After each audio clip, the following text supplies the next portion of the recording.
Despite a rash of injuries, the Milwaukee Bucks slide back into the top spot on the strength of their win over Houston. Nuggets remain just behind the Warriors, and the Clippers are climbing fast. 1. Bucks 56-19, last week no. 2. The injury bug has hit the Bucks hard and at the wrong time of the year, with Nikola Mirotic, Donte DiVincenzo, Pau Gaol, and worst of all Malcolm Brogdon all out for extended periods. Brogdon into the playoffs, where they will need him after the first round.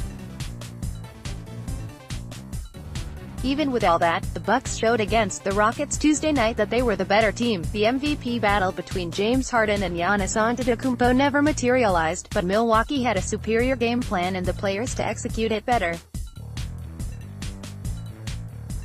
Eric Bledsoe earned that new contract money in that 1-2. Warriors 50-23, LW no. 1. There are games in the past few weeks where you see the Warriors focus their defense, holding the Thunder and Pacers each under 90 points, keeping the Timberwolves to 40% shooting overall and 25% from 3, and then there are games where they just seem disinterested again. In their last 7 games the Warriors have a top 10 NBA defense, but for the season they are 15th, outside the range that normally wins a ring, although the Warriors feel like an exception. That ugly loss to Dallas on Saturday was a reminder just how much Stephen Curry matters to this team. He sat out to rest and they fell apart. Nuggets 50-23, LW3. Consider the progress, rather than a late-season discussion of can the Nuggets grab the 8th seed. They already have 50 wins, have secured a playoff spot, and have a shot at the 1 seed. This week goes a long way toward deciding that seeding. Back-to-back Thursday, Friday against Houston and Oklahoma City, a tough one. Bigger yet in the chase for first is the game against Golden State next Tuesday. Denver needs that 1. 4. Rockets 47-28, LW5. Houston got a taste of playoff basketball from Milwaukee, a James Harden-focused defensive game plan, the referees letting them play, and there were bright spots to take away. Clint Capela had a strong game, and when his man cut off Harden's drives he did a good job of sliding to the rim. Chris Paul was dropping defenders with his moves. However, the Rockets will need that and more in the postseason. Another good playoff test Thursday night against Denver. 5. Raptors 52-23, LW6. You're looking for positives as Toronto heads toward the playoffs. There is this via NBA.com's John Schumann. Kawhi Leonard leads the NBA in baskets to tie or take the lead in the final minute of a Game 1 this season. He is 0 of 3 from 3. He's Toronto's closer, he can get to his spots and hit contested shots, and late in close playoff games that's a must. Toronto went 2-2 in the 4 recent games. Kyle Lowry missed with ankle issues. 6. 76ers 47-27, LW4. Philly won 6 in a row, including a dramatic win over Boston a week ago, and they looked like a team figuring it out. Then they lost to the Hawks and Magic, 2 teams playing better lately, but still. Philly's defense has not been as good in recent weeks, and that combined with the lack of depth makes them vulnerable to teams they should beat, let alone good ones. 7. Trailblazers 46-27, LW9. This may be the highest Portland gets in these rankings, after losing Yusuf Nurkic for the season, and still being without C.J. McCollum, maybe until the start of the playoffs. That's Portland's second and third best players. You can debate the order, and the guys who relieve the pressure when defenses trap Damian Lillard. Portland is currently tied with Houston for the 3/4 seeds in the West. The question is, can they hold off the Clippers, 2 games back, and the Jazz, 2.5 back, and keep home court advantage in the first round? 8. Jazz 44-30, LW10. They have won 7 of 8 with the best defense in the NBA and the second best defense, and a 19.1 net rating, in those games. But before we get to high on, the Jazz are back. Know that this run has come against a very soft schedule. This is simply the Jazz doing what they should against lesser opponents. Still, it provides momentum and confidence. The easy part of the schedule continues this weekend with the Jazz just 2.5 games back of home court in the first round. 9. Clippers, 45-30, LW11. The Clippers are the hottest team in the NBA, having won 11 of 12 in those dozen games. Los Angeles has the second-best offense in the NBA. Lou Williams gets a lot of credit for that, and he's the frontrunner for 6th Man of the Year, again, for a reason, but the big difference of late has been Danilo Gallinari. In his last 10 games, Gallo is averaging 24.5 points per game and is shooting 44.8% from 3 on 5.8 attempts per game. 10. Spurs, 43-32, LW11. San Antonio has been a top =10 NBA defense at home this season, but get them on the road and they are 8.2 points per 100 possessions worse and fall into the bottom 10 in the league. That balances out right now to 20th in the NBA in defensive rating overall. We saw it Tuesday night, when Kemba Walker went off on the Spurs in Charlotte and led the Hornets to a win. Why is this concerning? The Spurs are going to start the playoffs on the road somewhere. 11. Celtics, 44-31, LW7.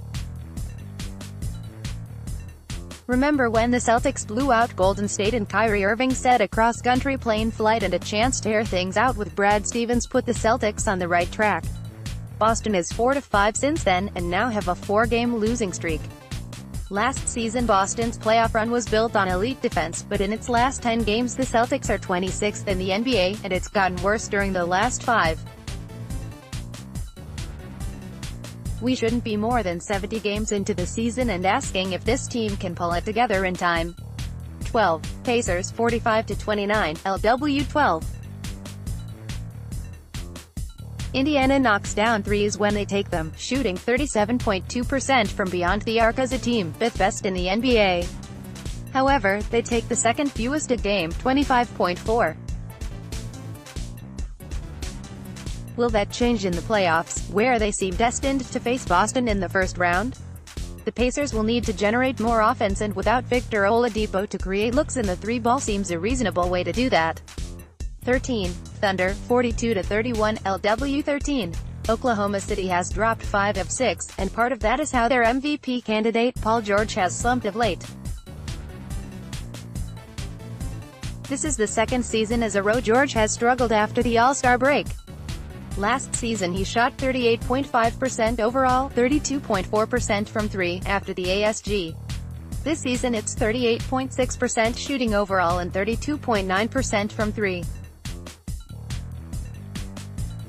Russell Westbrook is putting up numbers, but he's not as efficient. The Thunder need peak PG-13. 14. Magic, 37-38, LW18.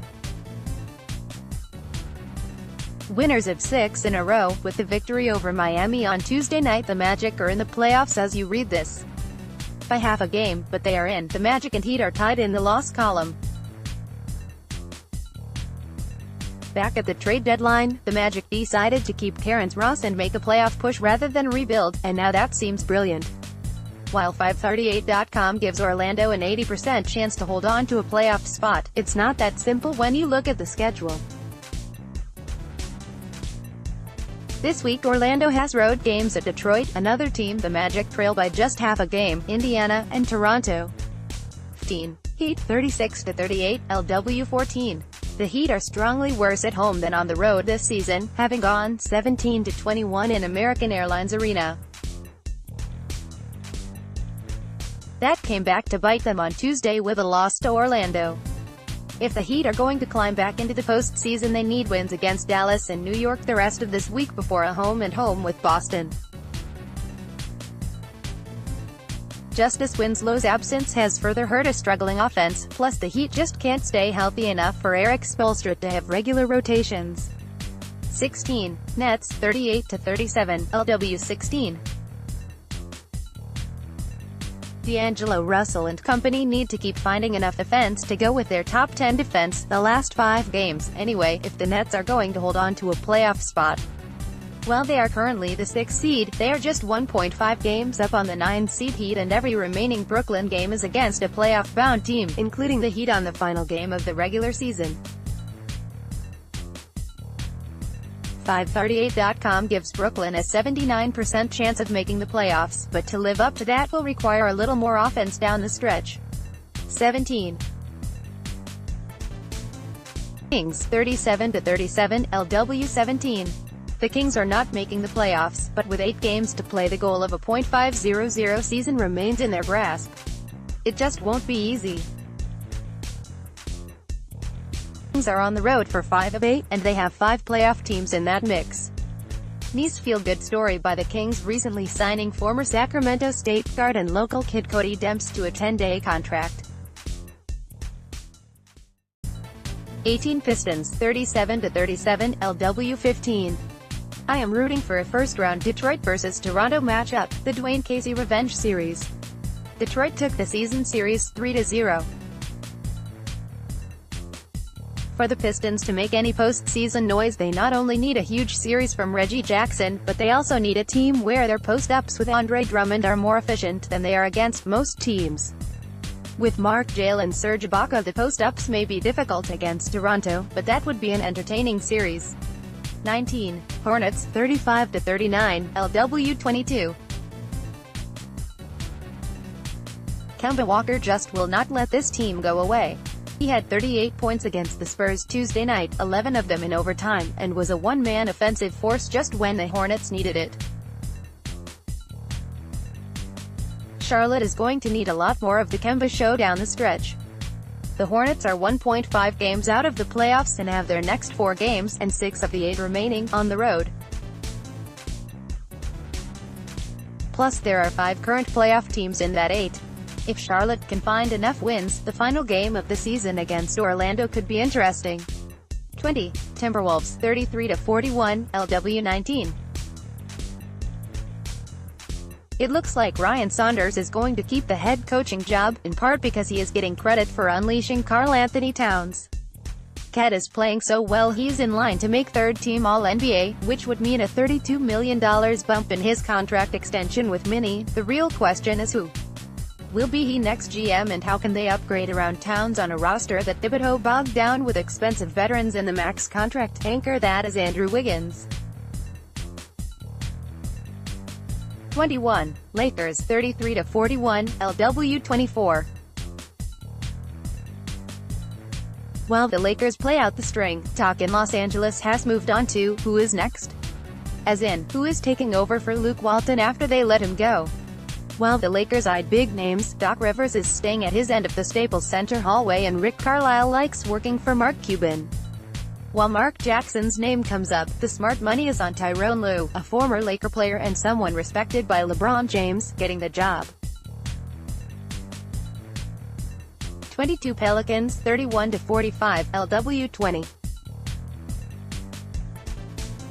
Now Drew Holiday has been out since March 7 and now has undergone surgery to repair a core muscle injury, what used to be called a sports hernia. Just for fun, here are Anthony Davis's numbers since the All-Star break, when his minutes got cut following his trade request. 16.9 points per game with an impressive 60.8 true shooting percentage, 8.4 rebounds a game and an 11 net rating in 21.1 minutes a night. 23. Grizzlies, 30-44, LW 23. Jonas Valanciunas has been an interesting fit in Memphis, essentially stepping into the role of Mark Gaol after the Toronto trade. He has averaged 19.3 points and 10.2 rebounds a game, but he doesn't seem to have the same chemistry with Mike Conley. The pair have a -4.7 net rating together in 270 minutes shared on the court. Remember, JV has a $17.6 million player option this summer. He may look at the market and decide to take the bird in the hand, and opt in for another season. 24. Wizards, 30-45, LW 21.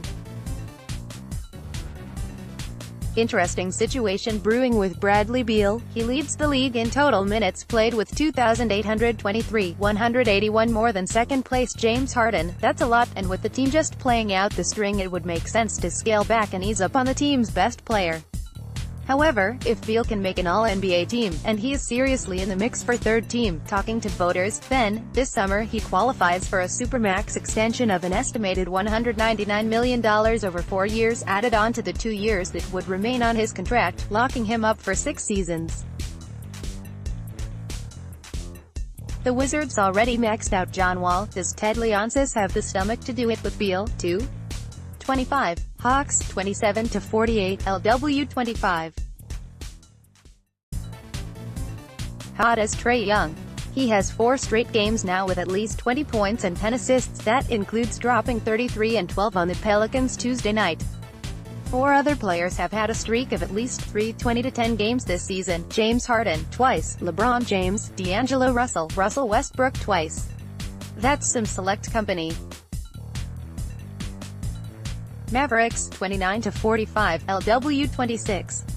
Luka Doncic has had back-to-back triple-doubles and that gives him 7 on the season. Here's the list of other players who had that many triple-doubles their rookie season: Oscar Robertson, Magic Johnson, Ben Simmons. Impressive company to keep. As hot as Trae Young has been to finish the season, Doncic's consistency since day one will win him Rookie of the Year, 27. Bulls, 21-54, LW 27. The Bulls showed what an entertaining team they could be, but with Wendell Carter Jr. already shut down for the season and both Zach LaVine and Otto Porter Jr. battling nagging injuries, the spark is gone. The Bulls would be wise not to risk anything and either shut those other 2 guys down as well, or at least scale them way back. Next season should be interesting in Chicago, with Lauri Markkanen ready to go from the start. Hopefully coach Jim Boylen will let up on the reins and let this team put up more threes. 28. Cavaliers, 19-56, LW 29. It's about the bright spots for Cleveland going forward, and Colin Sexton has proven to be one of those in recent weeks. He is averaging 24.6 points per game and shooting 50.8% from 3 on 6.3 attempts per game in his last 10 games. Cleveland is still just 3-7 in those games, but heading into the draft there is reason for hope going forward, plus maybe Kevin Love will be healthy next season. Suns, 17-58, LW 28.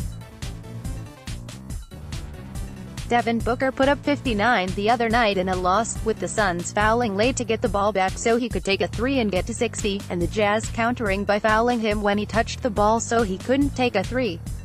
Well, Zion Williamson is the obvious prize of this draft. If the Suns land in the number 2 spot and can get Ja Morant, that seems a good fit. Knicks, 14-60, LW 30. If this were the old lottery system, the Knicks' heavy tanking in recent weeks to secure the worst record in the NBA would have been smart with Zion Williamson hanging out there.